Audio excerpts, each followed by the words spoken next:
Assalamualaikum warahmatullahi wabarakatuh.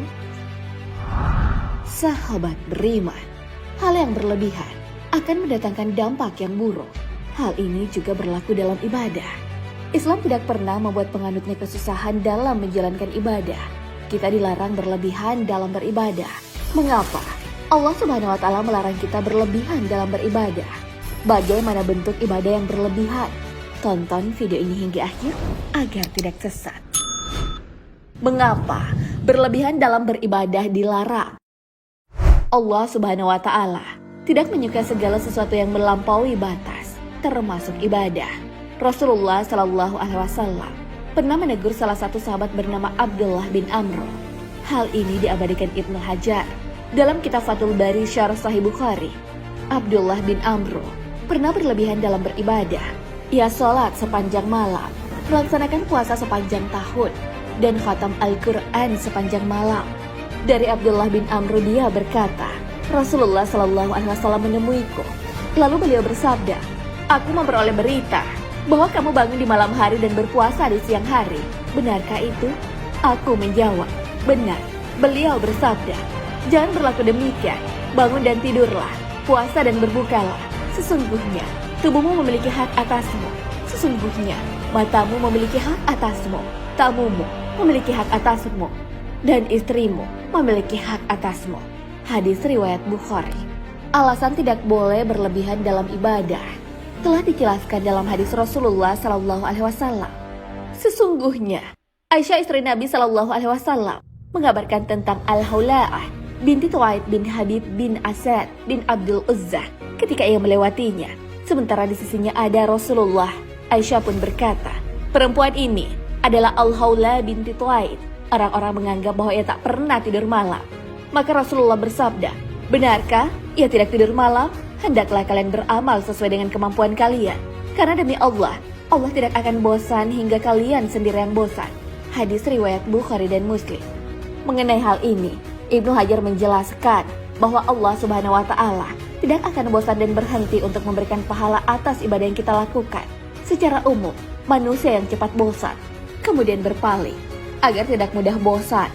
Rasulullah Shallallahu Alaihi Wasallam kemudian menganjurkan untuk melakukan ibadah sesuai kemampuan, tapi harus secara terus-menerus. Sebab Allah Subhanahu Wa Taala menyukai ibadah yang dilakukan secara istiqamah.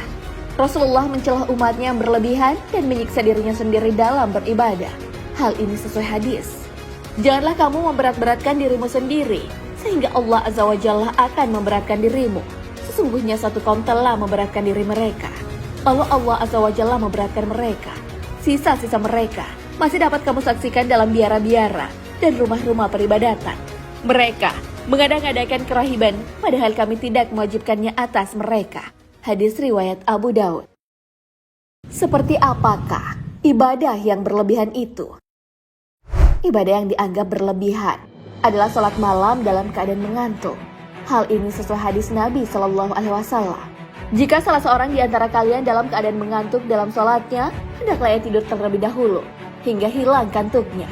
Karena jika salah seorang di antara kalian tetap sholat, sedangkan ia dalam keadaan mengantuk, ia tidak akan tahu.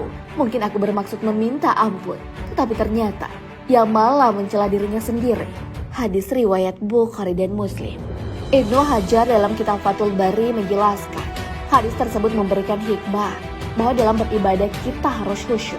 Yang kedua adalah memanjangkan bacaan dalam sholat. Hal ini bisa membuat jamaah lari. Jabir radhiyallahu anhu berkata, Mu'az bin Jabal al-Ansyari pernah memimpin sholat Isya. Ia pun memperpanjang bacaannya. Lantas ada seseorang di antara kami yang sengaja keluar dari jamaah. Ia pun sholat sendirian. Mu'az pun diberitahu tentang keadaan orang tersebut. Mu'az pun menyebutnya sebagai seorang munafik. Orang itu pun mendatangi Rasulullah Sallallahu Alaihi Wasallam dan mengabarkan pada beliau apa yang dikatakan oleh Mu'az padanya. Nabi Sallallahu Alaihi Wasallam lantas menasihati Mu'az, apakah engkau ingin membuat orang lari dari agama, wahai Mu'az? Jika engkau mengimami orang-orang, bacalah surah Asy-Syams, Ad-Duha, Al-A'la, Al-Ala, atau Al-Lail. Hadis riwayat Muslim. Allah Subhanahu wa Ta'ala telah membuat sesuatu sesuai dengan porsinya. Maka kita tidak usah berlebihan dalam memberikan hak kepada sesuatu sehingga mengabaikan yang lain. Hal ini telah dikabarkan dalam firman-Nya, Dan carilah apa yang telah dianugerahkan Allah kepadamu, negeri akhirat. Dan janganlah kamu melupakan bahagianmu dari kenikmatan duniawi. Dan berbuat baiklah kepada orang lain, sebagaimana Allah telah berbuat baik kepadamu. Dan janganlah kamu berbuat kerusakan di muka bumi. Sesungguhnya Allah tidak menyukai orang-orang yang berbuat kerusakan. Al-Quran, Surah Al-Qasas, ayat 77. Orang-orang yang berlebihan juga dianggap sebagai orang yang melampaui batas. Orang-orang itulah yang dibenci Allah Subhanahu wa Ta'ala.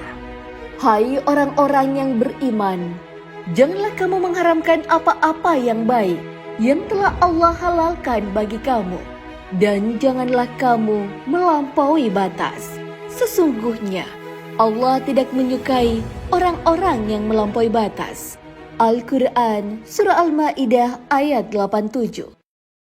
Bagaimana cara Nabi memperingatkan orang yang berlebihan? Anas bin Malik radhiyallahu anhu pernah melihat ada 3 orang yang datang ke rumah Nabi SAW. Anas bin Malik menangkap isi pembicaraan ketiganya dengan istri-istri Nabi SAW. Mereka penasaran mengenai ibadah Rasulullah SAW. Kemudian istri-istri Nabi SAW pun menceritakan betapa giatnya Rasulullah SAW dalam hal ibadah. Mendengar hal itu, mereka bertiga merasa ibadah yang mereka lakukan selama ini tidak ada apa-apanya. Mereka pun bertekad untuk memperbaiki ibadah masing-masing. Salah satu di antara mereka berkata, "Aku akan sholat malam selamanya." Kemudian orang kedua berkata, "Aku akan berpuasa sepanjang masa dan tidak akan pernah berbuka." Orang ketiga pun berkata, "Aku akan menjauhi wanita dan tidak akan menikah selamanya." Niat ketiganya kemudian diketahui oleh Nabi Muhammad SAW. Lalu ketiganya ditegur. Rasulullah SAW bersabda, "Demi Allah, sesungguhnya aku lebih takut kepada Allah dan lebih bertakwa daripada kalian. Tapi aku berpuasa dan berbuka, sholat dan tidur, serta menikahi wanita. Barang siapa yang membenci sunnahku, maka ia bukan termasuk golonganku." Hadis riwayat Bukhari dan Muslim. Ketiga orang tersebut sebenarnya memiliki niat yang tentu saja baik. Ketiganya ingin menjadi lebih baik dalam hal ibadah. Namun bagi Rasulullah SAW, janji ketiganya bermasalah. Sholat malam dan puasa tentu saja mengandung kebaikan. Namun ketika berlebihan, itu menjadi buruk. Kemudian, menghindari perempuan juga menjadi masalah. Sebab Rasulullah SAW mencontohkan menikah dan itu adalah sunnah. Dalam hal ibadah, Rasulullah SAW menyuruh kita melakukan perintah agama semampunya. Hal ini bisa kita lihat pada cara pengerjaan sholat. Sholat wajib kita lakukan, tapi pada batas semampunya. Mampu berdiri maka dengan berdiri, mampu duduk dengan duduk, dan seterusnya. Berbeda dengan larangan, umatnya diperintahkan untuk meninggalkan hal-hal yang dilarang secara total. Dalam banyak ayat dan hadis, tidak pernah disebutkan perintah melakukan ibadah yang memberatkan. Kami tidak menurunkan Al-Quran ini kepadamu Muhammad, supaya engkau menjadi susah. Al-Quran, Surah Toha, ayat 2.